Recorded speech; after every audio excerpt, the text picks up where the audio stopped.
I'm delighted here to be with my friend Stephen Gunn, Head of Football Operations at Aberdeen Football Club. Hi, Stephen. Hi, Don. How are you? Good.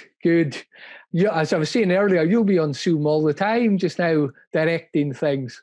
Yeah, absolutely. I think at the outset of this, we were wondering how's everyone going to keep in dialogue and what will it be like working from home, and there'll be all these other distractions. But what I've found certainly over the last sort of 4 or 5 weeks is I've been camped at this dining table in my house that's been converted into an office for the last month or so. And, when you leave the office, often it's difficult for people to get a hold of you, but it seems that you're always accessible. When you're working from home, it doesn't matter what time of day it is. I mean, that's normal for my role anyway. Aye. It's funny, isn't it? Because you can imagine just getting ready for dinner and the equivalent of the FaceTime popping up and Zoom, isn't it? There's it. What do you think about this? And when you've got children running about the house as well, we've got 3 kids in our house, 2, 5 and 9, so they need a fair bit of attention during the day as well and organising. So it wouldn't be out of the ordinary if a 5-year-old's head popped into the screen every now and again. That's all right. That's okay. And I know you said to me earlier that you've got an anniversary coming up at the football club, have you? I do. I'd forgotten about that until you just reminded me again. I'm in my 20th season with Aberdeen Football Club now, and I'll be coming to the end of my 20th year in June. Yeah, so not that far away now. Amazing. And I said to you earlier, one of the reasons that I love to have you on the podcast is about how do you get into the business side of a football club? And you've obviously been really successful, and I know how highly people speak to about you within the club. So what's been your experience getting into football? What's it like working on the business side of the football? And if you could tell, how did you initially get into Aberdeen Football Club? How did you get into the business side of it? Well, I came down to Aberdeen from Invergordon, where I'm originally from, when I was 17 to start a business studies course at Robert Gordon University. And at that point, if I'm being completely honest, I had no clue what direction that was going to take me in. The business degree was one that was quite wide-ranging, and I thought, well, that might give me some options, at the end of a 4-year term of that. And it was at the end of the second year, looking to do an industrial placement. So the course was split up. The first 2 years more academic. The third year, where you went out in placement for a full year, and you did a report on that, and then you were assessed at the end of that year. So the opportunity came up for a role at Aberdeen. I'd applied for a number of different roles, largely within oil and gas sector. I'd attended a couple of interviews in that field. One or two I was aware I'd been unsuccessful in, and there was one or two that were still waiting, and the Aberdeen thing came up. So as soon as I saw the advert, I thought, that's something that I would be hugely interested in. I had a huge love of football anyway. I had a huge love at the time for the club. Before I worked there, I was an Aberdeen supporter growing up, and I went all out to try and get the role. So I made sure that I put loads of effort into the application. I tried to relate it to what they were looking for in the job description. I bombarded their HR department with emails, with questions, with please give me an opportunity. And when I learned that I was going to get an interview, I actually found out a little bit about the guy that was going to be interviewing me, David Johnston, his name was, who ended up being my boss for 10 years or more after that. So I think I put it down to a lot of prep work and preparing myself for the interview process. And even though I was hugely nervous going into that, because it turned into something that I really wanted. And the fear then was that if I didn't get this, what direction would it take me thereafter? So I was just hugely grateful to actually be offered the role for that year. And I find myself still there 20 years on. That's incredible. You obviously love what you do and you love the club. And from that initial, and I think it's a great message for us all, so what you're saying about, I was listening about what you said there about how much time you put into the application, and the research. And that's just a great message to anyone that's listening, isn't it? If you want something that's really good, very rarely are you going to get it just by putting your name and I love football and I do business studies on the application form. So I think that's a great message. What was the initial job that you did? What did you do initially? So the role was for football coordinator. So it was within the football department at the time, reporting directly into the club secretary, who, like I said, was David Johnston, who'd been there for 10, 15 years before that, in various roles as well. So he was vastly experienced. And I came in just to support the work that was already going on in there. So they were expanding the team from 2 to 3 people. And as being as prudent as they were, I suppose going down the student route was one that was going to be cost effective for them as well, and hopefully get somebody that was going to be enthusiastic about the role. So like I said, I finished that year, and I still had my 4th year to do at Robert Gordon to complete the degree. But what I actually did at the end of that 3rd year was I'd been asked to start preparing the job description and the advert for my replacement. But I thought, this isn't something I want to give up too easily. So alongside doing that work, I actually prepared a report to plot out how this might still work if I combined the job with my studies. So still completing the 4th year. And I was obviously delighted when David Johnston agreed that was going to be a good approach. So I stayed on for my 4th year, and I managed to rearrange some of my lectures and tutorials so that I could maximise the number of hours that I was working at the club as well. So I was probably working about 30 hours a week at the club, balancing it off with my studies. And again, it's just a brilliant message here, and it's very entrepreneurial, isn't it? As you described it, I'm not wanting to give this up. I'm wanting to, how can I create something, giving the club what they want, but also you getting the great education. Again, I think that's a superb message. Was the football club what you expected? Was the job what you expected when you went in to do it? I think so. I don't know, because it all happened so quickly, and it wasn't something that I planned from a really young age or anything.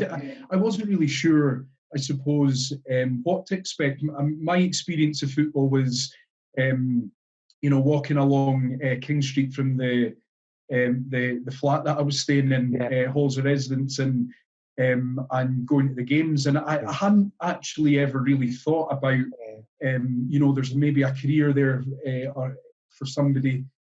What do they actually do behind the scenes? I hadn't actually given it a great deal of thought. And I suppose from application to me actually landing the job, there probably wasn't a huge amount of time between the two, So, I had a proper look at the job description. It was quite detailed at the time. There was various things they were trying to get off the ground in terms of how they managed their data. They were building a database on all the player information that they had. They were looking at how they expand their recruitment and player recruitment.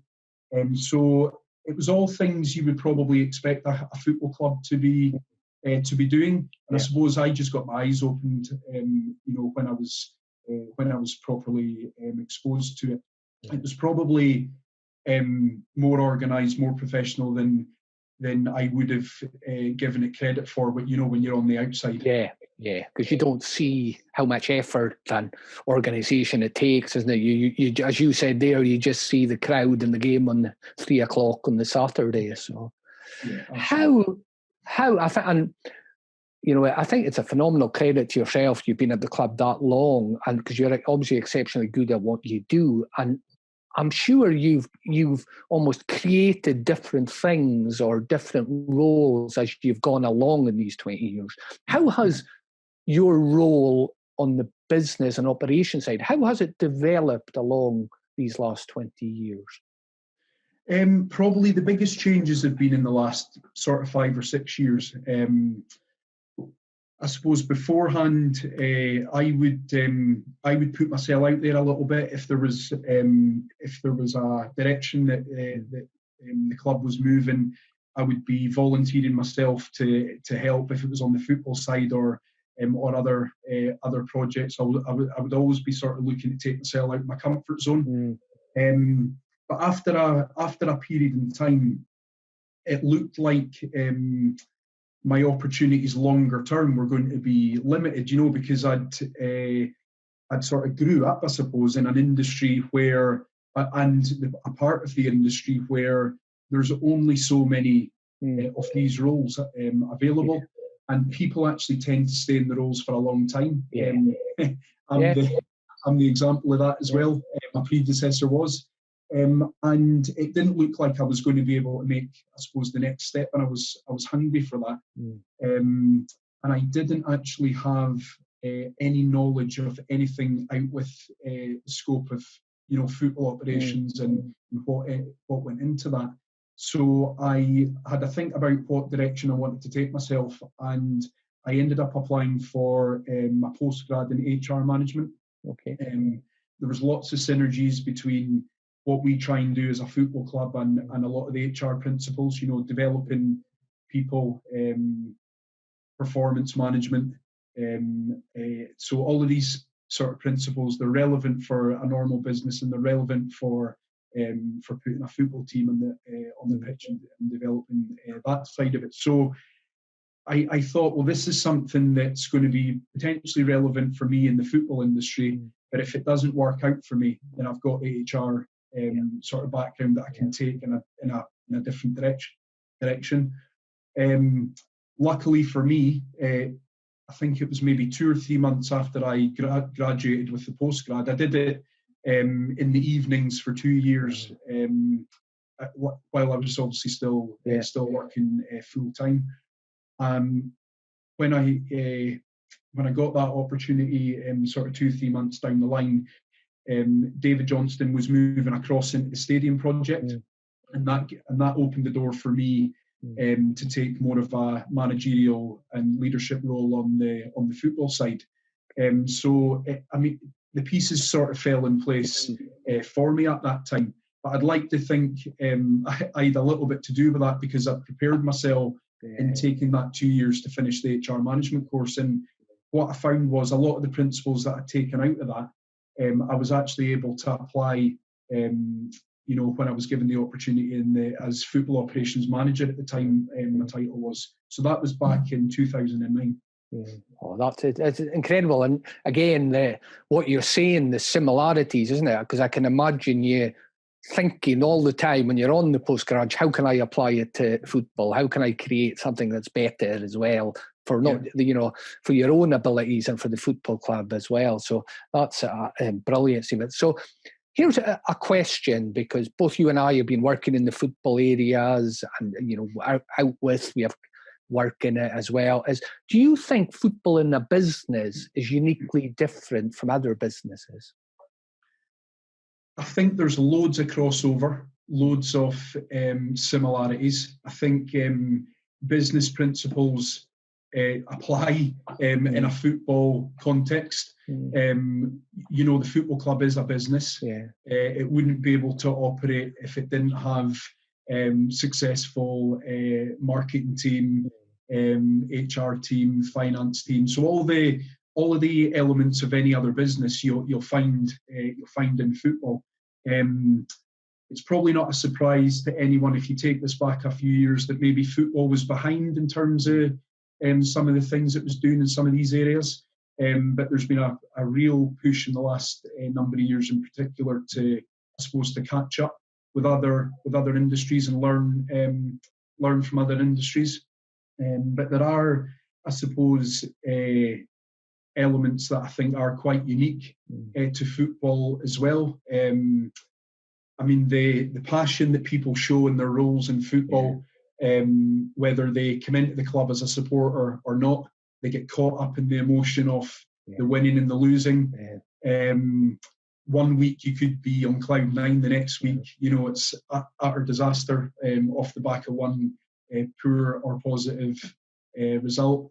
And there's people that make enormous sacrifices in football in terms of their family life or just their own personal time. We've got one guy, I hope he doesn't mind me mentioning his name, Chris Anderson, who he works every hour that God sends.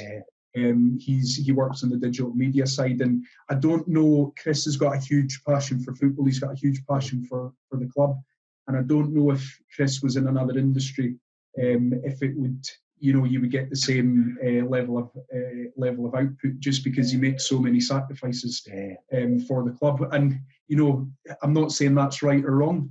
You do need to get the balance right between your work life and your home life, your family life. But I just think there's a lot of people like Chris in football that just put all their energy into it. I think that is quite unique. Yeah. And I think, it's a cliche, things are cliches or truisms because they're true, isn't it? And that's the thing about a football club. Usually it's more than just a game, isn't it? It means a lot more to a lot of people. And absolutely. We had an experience a few weeks before the lockdown with the Scottish Cup tie against Kilmarnock, which was going to be hugely important from the football side, from the financial side, in terms of progressing through that cup. And we found ourselves in extra time. We'd scored a last minute, a late equaliser to take us there. And it was away at Kilmarnock, the match, a tough place to play football on a tricky pitch as well. And within a few minutes of the restart, extra time, we take a 2-1 lead, I think it was at the time. And you're thinking, that's it, we've scored a goal in extra time, that's us through to the next round. Kilmarnock turned that around relatively swiftly. It was 3-2 going into the last 2-3 minutes. And you've gone from the high of thinking you're into the next round and the importance around about that. It's not just about the one result. This is about, everybody that's put in so much to progress through the cup. We scored a last-minute penalty to make it 3-3, which was just a huge relief. I think that was the biggest emotion I felt at that moment in time. And a minute later, we scored a fourth in injury time of extra time to take us through. And it was, we'd just gone from complete and utter sort of demotion, and all the feelings of, how are we going to deal with this tomorrow morning? The fans are going to be on our backs. The manager was getting it in the neck from the media and section of the fans as well. And we just wanted a positive result so badly for everyone involved. And within a couple of minutes, it turned around again. And I don't know if you would get that in many other industries. I know what you mean, Stephen, and that's one of the things about, why we love football, because it's like a microcosm of life in 90 minutes, but then you're describing a microcosm of a microcosm, isn't it? It's like a small, within 3 minutes you're going, and that's why we love the game, isn't it? And that's why it arouses so much emotion, positively and negatively, and but it's a great, I think we both agree, it's a great privilege to be involved in such a game.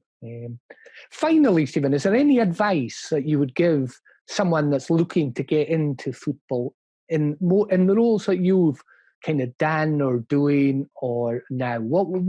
I know there's a lot of different ways to get into it, but would there be any things that you would advise people to do?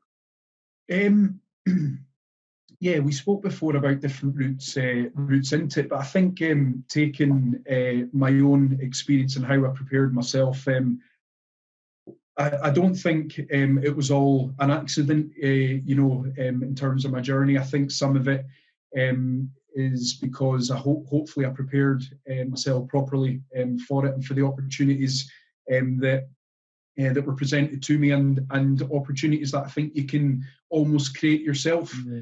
So one thing I've tried to do, as uncomfortable as it can be sometimes, is take yourself out your comfort zone. Mm. So maybe volunteer for something you're a little bit anxious about volunteering for. Put yourself out there.